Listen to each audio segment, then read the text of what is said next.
Walt Disney, Oliver and Company.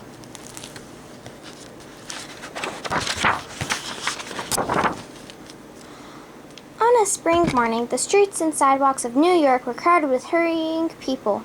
But on one quiet corner, someone had left 5 homeless kittens in a cardboard box. Taped above them was a sign that read, "Kitties need home." The kittens peeked hopefully out of the box. They were so cute that one passerby after another stopped to pick up a kitten. Finally, there was only one left.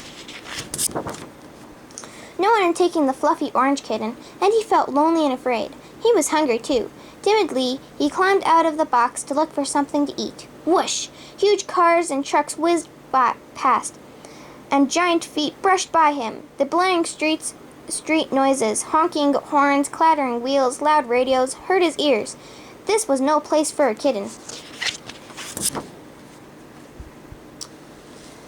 But then a delicious smell reached him. It came from Louise's hot dog cart. And around the corner came a dog named Dodger. He had a good idea about how they could get some of those hot dogs for breakfast. "In this town," Dodger advised the kitten, "you have to be smart to get by. Let me show you how it's done." With that, Dodger started to growl and snap at the kitten, chasing him toward the hot dog cart. The kitten ran straight up Louie's back. "Ouch! Get out of here!" yelled the angry Louie as the kitten dug his tiny claws into Louie's neck. Meanwhile, Dodger helped himself to a string of hot dogs.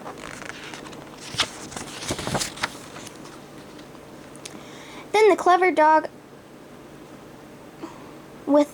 made his escape with the hot dogs wrapped around his neck like a necklace.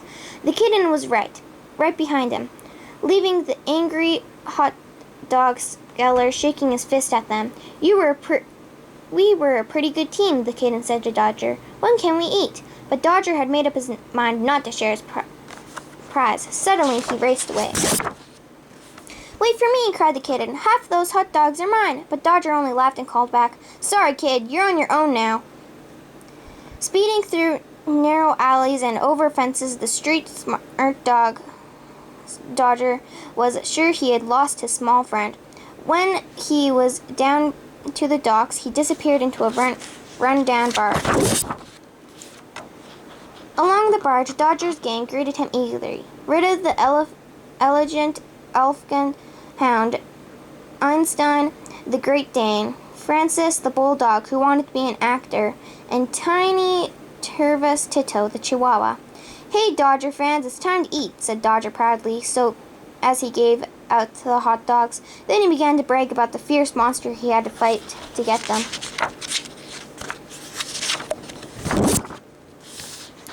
Meanwhile, the kitten, out of breath by now, had tracked Dodger to the hideout and was leaning through a hole in the deck to listen.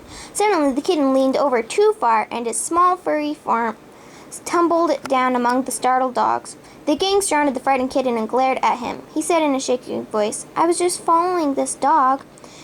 Tito snarled, but Dodger backed up the kitten's story. "It's true," he said. "So, kitty, what took you so long?" The kitten's little heart was pounding. "Relax, kid," said Rita. The kitten finally spoke up. "I helped you get those hot dogs," he said angrily to Dodger, "and I want my share." Just when it looked like a fight would break out, a man dressed in old patched clothes came in with a box of dog biscuits. The gang rushed to greet him. It was Fagin, the scrap collector, and he looked worried. Proudly, Einstein displayed the collection of junk that the gang had rounded up from the city's trash cans that day. But even that didn't cheer Fagin up. "Sykes will be here any minute," he announced as the gang tried to get him to play. Then the loud blast of a car horn outside made him jump. "I'll be right there," he called out. But before he could go out to the deck, Sykes' 2 furious guard dogs burst into the room, showing their great gleaming teeth. Growling, they pushed Fagin aside and made for the kitten, who hid behind Dodger. The guard dogs closed in, but Dodger stood his ground. "Nice doggy," said Fagin nervously, slipping out the door as one of the Dobermans snapped at him. Trembling, Fagin stood on the dock beside a huge black limousine. and handed in what the dogs had collected. A harsh voice said, "I don't want junk," and a cloud of cigar smoke blew into Fagin's face. "You've got 3 days to get the money you owe me," said Sykes, "or else." Sykes whistled to his dogs, and the limousine roared away. Inside, the gang was admiring the brave kitten who had scratched one of the Dobermans on the nose. When Fagin came in looking blue, the gang tried to cheer him up, but it was no use. 3 days, said Fagin near tears. "I never should have borrowed that money."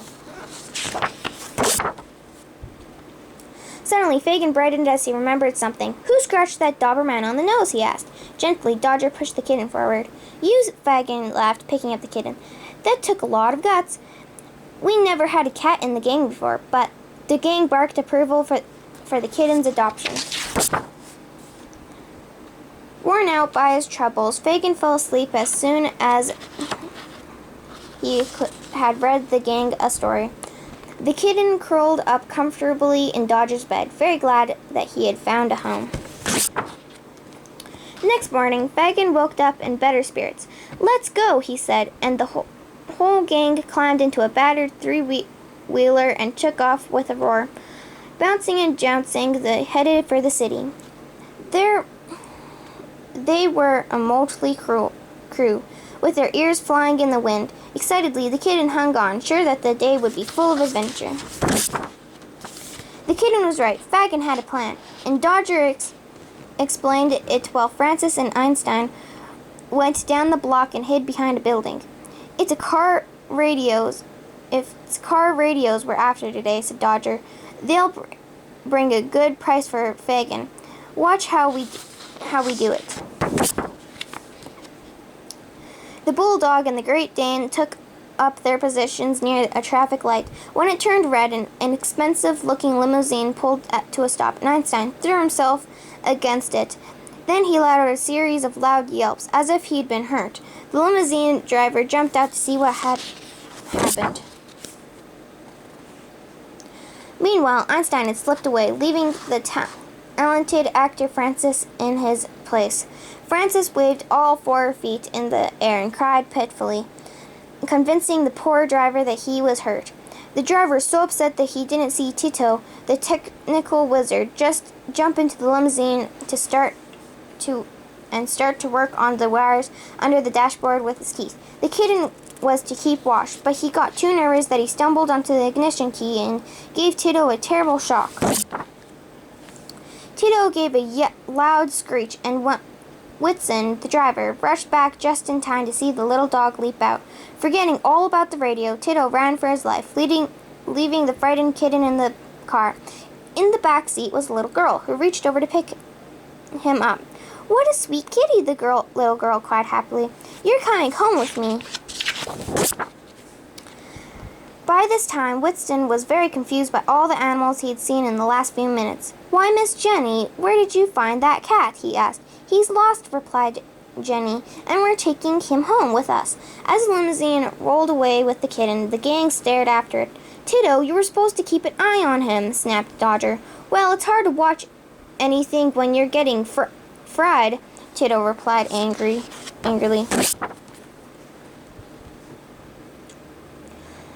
At home, a handsome townhouse on 5th Avenue, Jenny prepared a huge bowl of food for the kitten. "I'll take good care of you," she told him. Unfortunately, Jenny had served the kitten's food in her prize poodle's dish, and the poodle, Gorget, was very annoyed. With her stylish top knot quivering, she stalked into the kitchen and growled, "Cat, do you have any idea whose bowl that is?" The kitten shrank away, but Jenny ignored the poodle's jealousy. "Oh, Georgette, this is my new kitty," said Jenny. "I'm going to call him Oliver." Jenny and Oliver sat down at the piano, and she made up a little song about him, while Georgette sulked. "Why should that cat get all the attention?" she muttered. Jenny's parents were away, but she assured Oliver that they would love him too. He felt very lucky to have been adopted twice in 2 days. But Oliver's friends had not forgotten him. The next morning, the gang watched Jenny leave for school. Then Francis lay down on the steps and played dead, while Einstein rang the doorbell. When Whitson came to the door and saw the limp bulldog, he shouted, "You again!" Francis got up and raced down the street, while Whitson was yelling after him. The rest of the gang ran into the house. The house was like a palace to the dogs. "Wow," said Tito. "How bad can this place be?" But Dodger was not impressed. "We came here to get our cat," he said. "Let's go." Upstairs, the gang met Gorget, who was lounging on pillows near her elegant canopy bed. The gang liked the poodle style, and Georgette was more than happy to lead them to Oliver. Sleeping peacefully on Jenny's bed, Oliver didn't know that his friends had come to rescue him. "Is this the kitten you want?" asked Georgette. "That's him," said Dodger. Then the gang scooped Oliver into a pillowcase and left by the fire escape. "Jenny will get over this," thought Georgette smudgely. "Good riddance." Then the gang got back to the barge. They let Oliver out of the sack. "You're home now," said Dodger proudly. "But I was happy there," said Oliver. The gang was surprised to hear this, and they were looking at each other puzzled. When Fagin walked in, "Only one more day," he muttered. Then Fagin noticed Oliver and picked him up. "Thought you'd left us, kitty," he said. Oliver was wearing a gold tag that Jenny had put on him the day before, and Fagin studied closely. 1125 Fifth Avenue, he read aloud.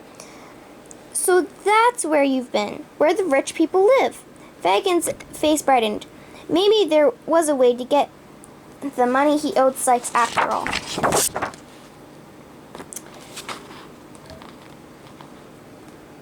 Surrounded by the eager gang, Fagin sat down with a pencil and paper. After chewing on the pencil for a while, he began to write, "Dear Mr. Very Rich Cat Owner."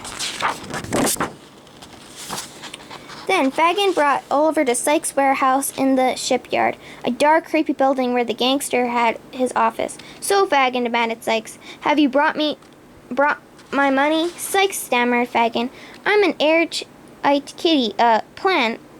I have an airtight kitty, airtight plan." He put Oliver down on the desk and explained that he had found a kitten belonging to someone rich. The owner would come to the dock that night to pay a high ransom for his pet. "Okay," agreed Sykes, "but this is your last chance." Fagin waited nervously for Oliver's owner, holding the bewildered kitten back behind his back. Finally, Jenny appeared, followed by an unhappy Georgette.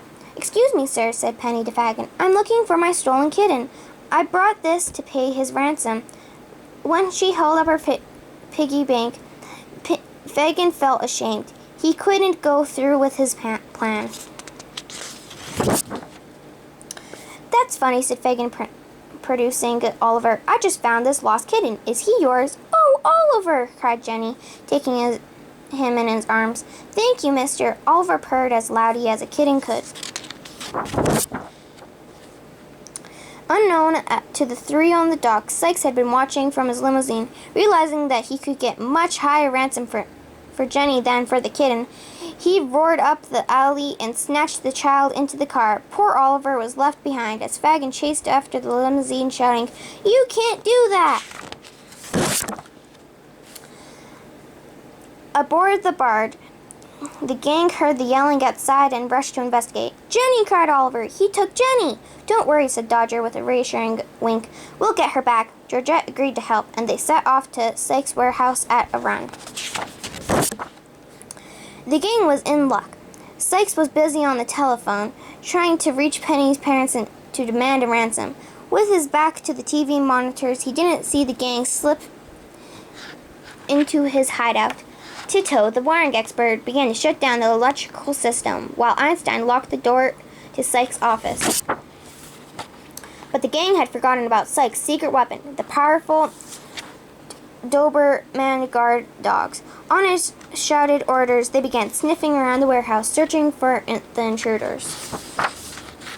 Meanwhile, the gang had crept along a catwalk to the room where Jenny was tied to a chair. Georgia gazed happily at Jenny as the others worked to free her from the ropes. Suddenly, they heard the Dobermans barking nearby.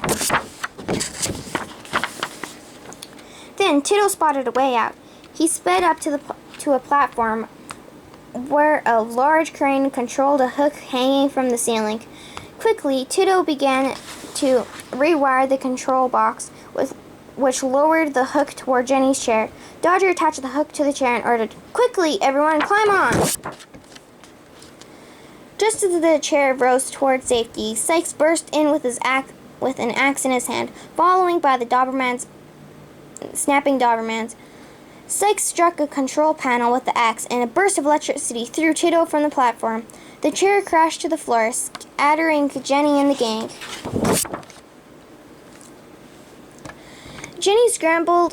Everyone scrambled to his feet and headed for the loading door to escape. Imagine their relief at finding Fagin outside with his three-wheelie waiting for them. "Get on!" he cried, and Jenny, the dogs, and Oliver piled into the motorcycle and sped away. But Sykes had leaped into his limousine with the Dobermans and was quickly gaining on them. Desperately, Fagin bounced down the subway steps onto the platform. But when he looked back, he found that Sykes had followed them, and Fagin was nearing the end of the platform. He jumped the three-wheelie onto the tracks, but Sykes stayed right behind him.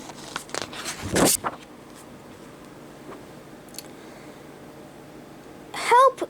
yelled Jenny as Sykes rammed the back of the motorcycle. She was thrown into the hood of his car, and his hand reached out to drag her inside, but Oliver wasn't about to give Jenny up. He bit Sykes' hand as hard as he could.